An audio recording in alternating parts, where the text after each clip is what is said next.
Hello everyone, welcome back. This is Tom Worth Jr., and today we're going to talk about Trump and how he is uniquely unfit to serve Americans who organize, be that as a military, as organized labor, as the Department of Education, the IRS, and any larger organization. Trump would be against. And as we know, societies are nothing without the ability to organize. You can't exist by yourself. You need a family. Families couldn't exist by themselves. So families banded together. This goes, back thousands and thousands of years. The societies that could bring the most organizational ability would dominate wherever they were. And that even goes back to America itself. We were little frontier towns and little cities, and we could band together inside palisaded walls and do more than we could just around a fire by ourselves. That's just how we roll. And the fallacy that America is a great, rugged, individualistic thing like the world has never seen probably goes back to those pioneer days with the founding of America. But even then, we had guilds, which have been around since, the Middle Ages, pre-Renaissance. Those were basically like businesses where people could get together and use their talents and abilities and resources to band together and get more done at better terms for themselves. And if you wanted to be in that, you had to be part of the guild if you wanted to do that thing.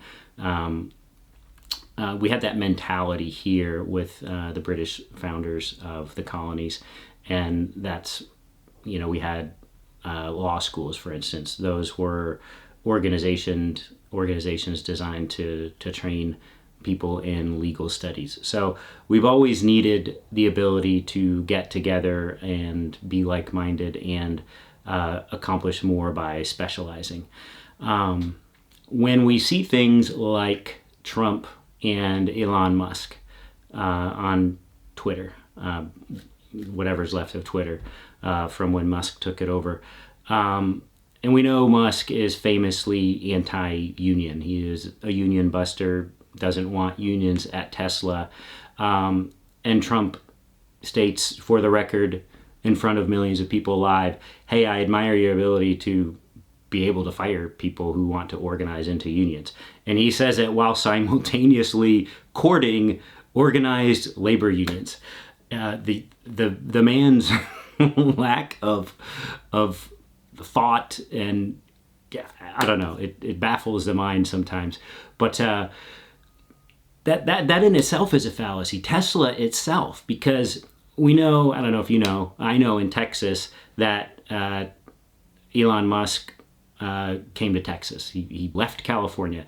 All their high state income tax structure and all their regulations behind, and they just made it impossible to operate a business. So doggone it, I'm going to go to Texas where Governor Jim Abbott wants to throw millions and millions and millions of dollars of tax subsidies at my feet. Well, you know who else did that? The state of California, back when Tesla was founded. Tesla operated for years at huge losses.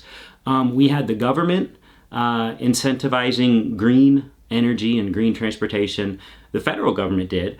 But we had the state government of California. California is always at the forefront of all this. California is incredibly expensive to live in and do business in.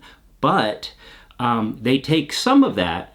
I'm not saying they're efficient. I'm not saying their bureaucracy is good in any way. I am just saying that kind of, just like a federal government itself can take, they can incentivize behavior financially.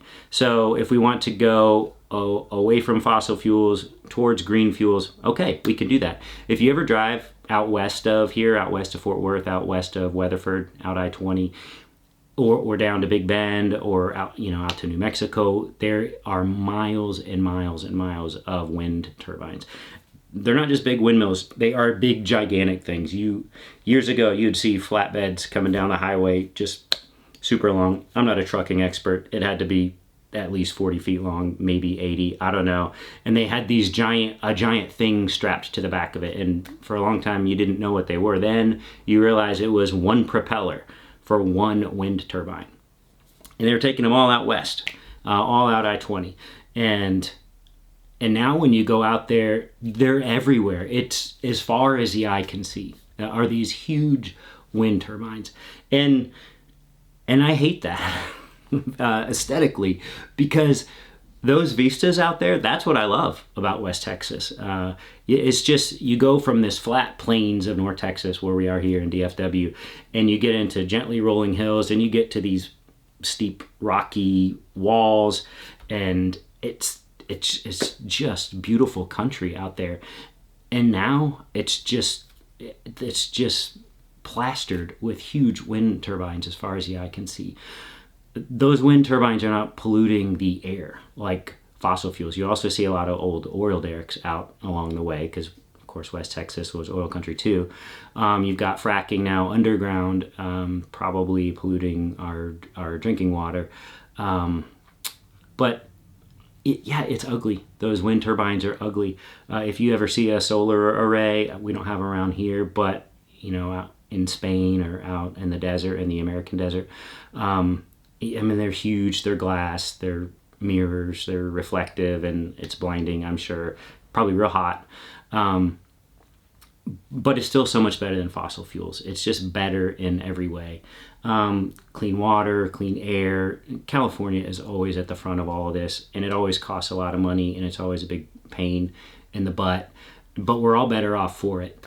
And for Elon Musk to sit there and say, it was all me. It was all my genius. It was all the fact that we could outcompete American car companies because we didn't have unions. That is BS. That is, he took, I used to trade stock options, and I used to make and lose a lot of money on Tesla, depending on what day of the week it was. I got out of that years ago during the Trump term. But that's where I got real familiar with Elon Musk, and he's almost as big of a liar as Trump is. Now with Musk, at least with his companies, he's using those lies strategically to try to keep pushing the ball down the field, trying to give himself some more rope, trying to not run out of money, because he is creating a future that other people weren't. A lot of people tried. He did it. All the credit in the world to that guy for electric vehicles, and for what he did with SpaceX. The Starlink that's helping Ukraine over there, unless he decides to turn it off. He can do that. It's his. But he got that start from California money with his startups, and then with PayPal, and with VC money, and then Tesla, and just a relentless drive, relentless ambition, relentless refusal to accept what's possible, also a refusal to actually tell the whole truth about things. But he could not have done that without all of those subsidies. And that is banding together. That is the government banding together to collect revenue from all of us. They redistribute it. It's super inefficient. It's not good, but it does serve some purpose. And for Trump to sit there and say, I wish I could fire everyone. That'd be great. But that's what you could do if you didn't have any organized labor. Organized labor has no, they have no ability to exist without authority from the government, really. If the government, if Ronald Reagan fires all the air traffic controllers, okay, they're out of a job. So there's always that threat that at any time their organization can be disbanded at a moment's notice. with a certain administration coming to power or whatever. But without those organizations, you have people like Dallas. DFW is a hub of a lot of industries. One of those is the airlines industry. You've got American Airlines based here. You've got Southwest Airlines based here. You had airline startups, back in the probably late 70s, early 80s that were defunct by, I don't know, a few decades later. But you see airline news here. You see anytime a pilot's union, a flight attendant union goes on strike. And it's always a war in the press because, okay, we're going to strike. Okay, we're going to do it at a holiday travel time. We're going to inflict maximum pain. That's the strategy. Well, they're not trying to do it to harm us. Yes, they know it would harm us, the flight attendants in this instance, but they're doing it to inflict maximum pain on management. If they piss off all the customers aren't going to complain to the the flight attendants. Sorry, they will complain about the flight attendants. They will complain to management. Management will have to do something because you can't have people missing all their flights over holidays, and that cuts into their bottom line. That cuts into their revenue. That's the only way these flight attendants can get a raise. If they didn't have that power, you can't say, okay, just quit, leave, go somewhere else.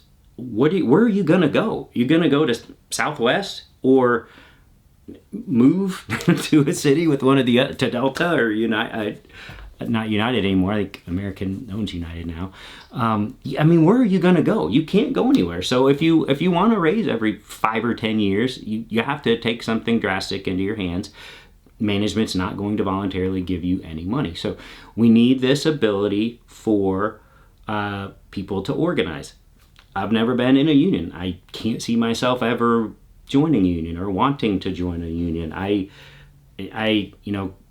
That's just how my mind works. But I would never, ever say the idea of organized labor is bad. I love organized labor. I love unions. I love that they exist. I recognize that for certain industries, that's the only thing you can do.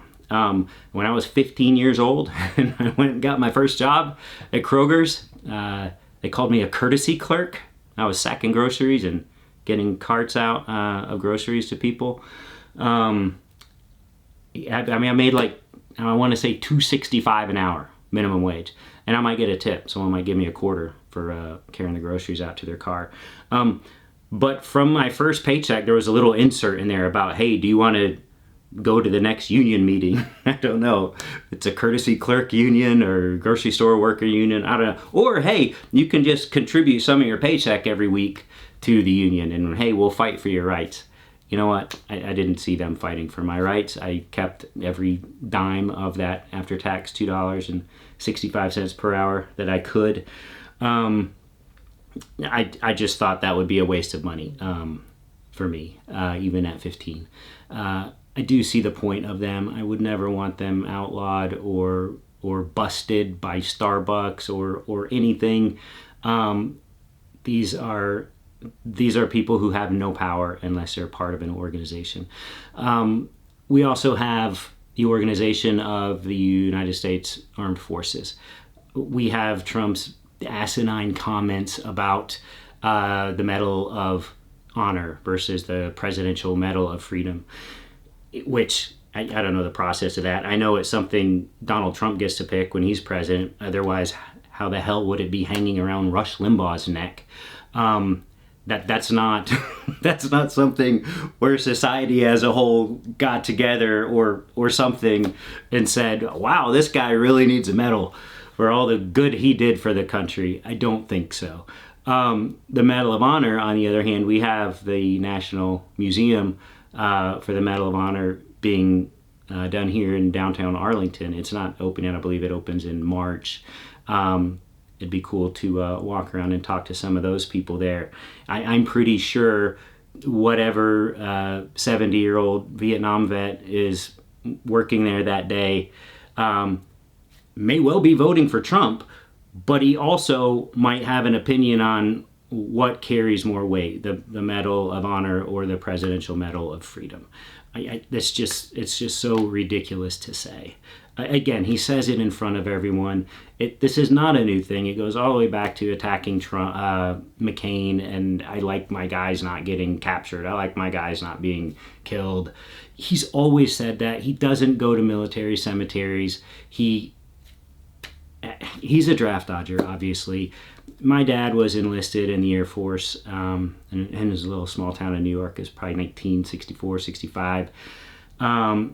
He never intended to go to college. He just got out of high school, went enlisted in the Air Force. Enlisted and was bused to, I don't know, Rome, New York, I want to say. Came down to Mississippi for training, and also to San Antonio at some point. And then he didn't go to Vietnam, thankfully. He went to Korea, though, which was, a little over 10 years after the armistice was signed over there. But he still got shot at every now and then. There shouldn't have been shooting, but every now and then someone would take a shot at his communications jeep. Or he might get a radio that, hey, we hope not, but maybe there's an airstrike coming, and if it does, you better have your affairs in order, and try to stay safe out there in the countryside. So that was happening. He didn't get a medal. He didn't get a Medal of Honor. He didn't have to go be brave and jump on someone and keep them from getting blown up. He would have, but he didn't have to, thankfully. My grandfather in World War II probably did. I don't know if he had a Medal of Honor or not. I don't know. He didn't like to talk about World War II. I don't know. It just, how these people can look at a guy like that and listen to a guy like that, say the things he says, and say, yeah, this is my guy. This is my guy. I don't know. Hopefully, common sense will prevail, and we'll have a bunch of really upset people who are upset that we can still have unions, and that military people will still be honored for their service and their bravery and their injury and their lives. I guess that upsets people to honor people like that.